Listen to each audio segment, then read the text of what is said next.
I will miss seeing you at school.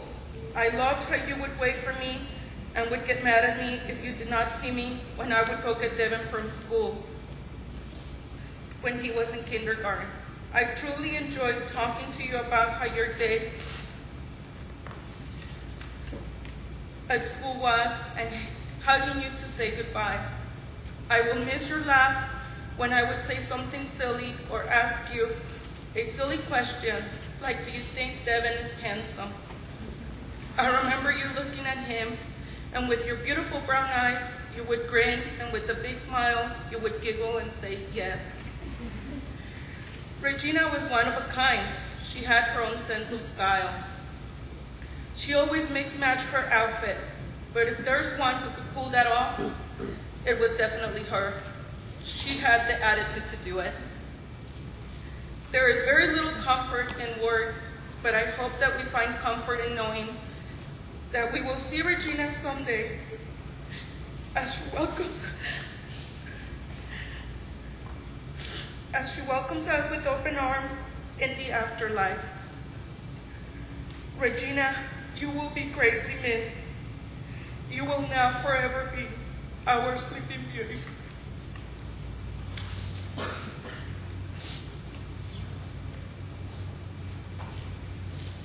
We now ask Heather.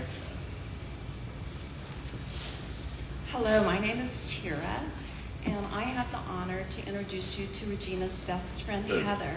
And she has written such beautiful, beautiful words, and I'd like to read them to you about her wonderful friend. My Favorite Memories of Regina by Heather Andrini. I have so many happy memories of Regina. On the first day of preschool, I was pretty nervous. Regina was playing in a small group, and she said, "You can play with us." I was really happy inside. That night, when my mom picked me up from preschool, I said, "I have a new friend, Regina." After that, my mom says, all I talked about every day was Regina. We started having play dates and sleepovers. Something we really liked to do was to play dress up. We also liked to dance and sing together. We even took hula lessons together. We had a lot in common. We are both Chinese, we love ice cream, and we both enjoy collecting Webkins. Even though Regina was sick, she was always smiling, laughing, and happy. Every time I saw Regina, I had a blast. We always went to each other's birthday parties. The last time I saw Regina, I sang happy birthday to her on her 10th birthday. Regina will forever be 10, and we will forever be friends. I miss you, Regina. I love you. Heather. Kathy. Hi, my name is Kathy Bell. Although I live with my family about an hour away from here in San Diego, the first time I met Regina Tan was in November 2004 in Memphis, Tennessee, at St. Jude Children's Research Hospital. 5 years old at the time, Regina was sitting on a blue sofa in the Target House apartment she shared with her mom, Diana, and her Aunt Sia. She sat coloring, so beautiful, all forehead and eyes, her head smooth and unblemished except for the curved question mark shaped scar above her left ear. My 10-year-old son Stephen was with me. He took off his baseball cap and showed Regina his own head, covered with a baby soft layer of newly regrown hair, except for the bald spot exposing the question mark above his own right ear, Stephen's scar a mirror image of Regina's. Regina and Stephen were diagnosed with the same rare brain cancer 8 months apart. Regina was recovering from her second stem cell transplant, and Stephen was in Memphis for his 6-month post-treatment checkup.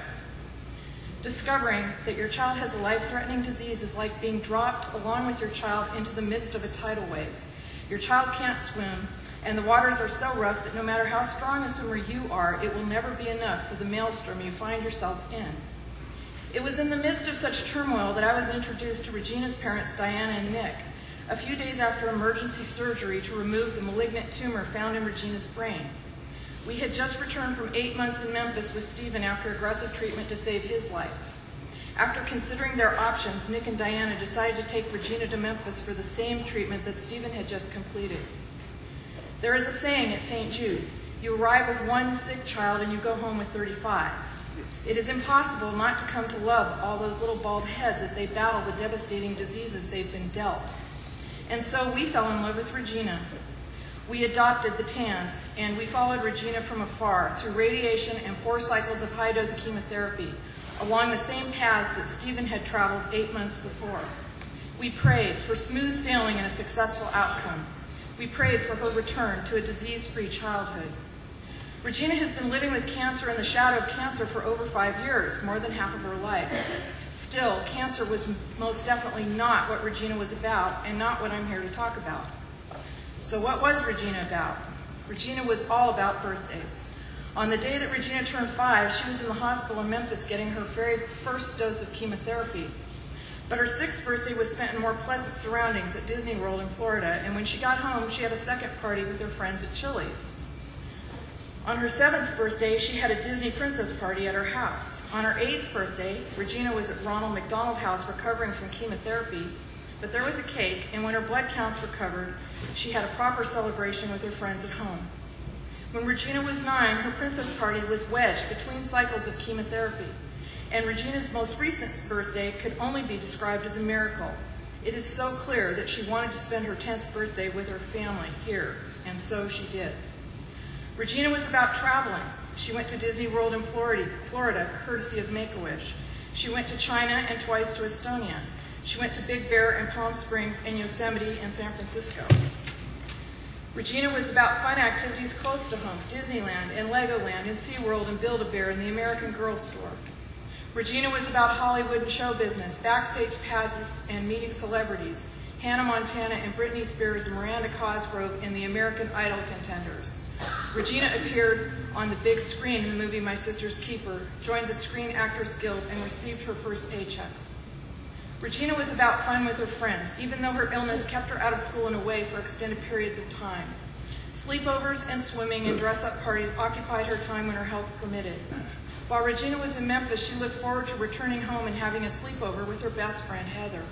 Heather waited a year to start kindergarten while Regina was in Memphis so they could start together when Regina came home. Regina was all about fashion and dressing up in fancy gowns, and one of her goals was to be a model.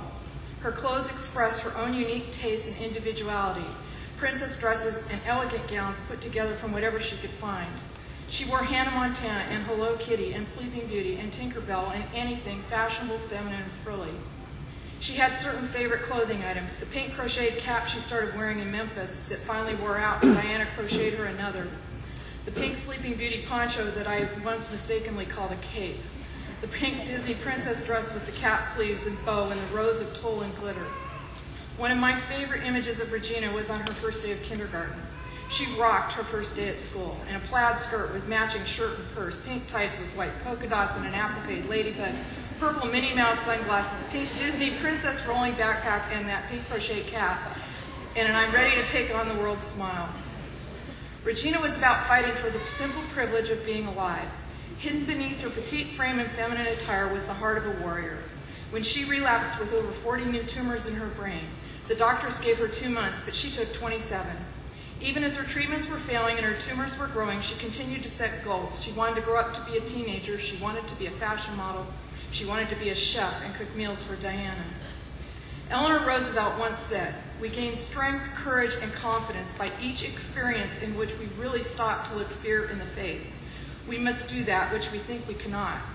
Regina is a heroine, and even though they don't believe it or feel like it, so are her parents, Diana and Nick, for the way they have looked fear in the face and done the thing that every parent believes they cannot, loving their child from the womb all the way up to heaven. My family and I prayed and hoped and visualized a different ending to Regina's story, and along with all of you who loved her, our hearts are broken. I have no magic words of comfort to offer, only admiration and gratitude and love and faith that the memory of Regina, along with the help of all the friends in your lives who love you too, it will be somehow enough to help you face the journey that now lies ahead. From the bottom of our hearts to the tips of the stars, we love you, Reginas Melody Tan.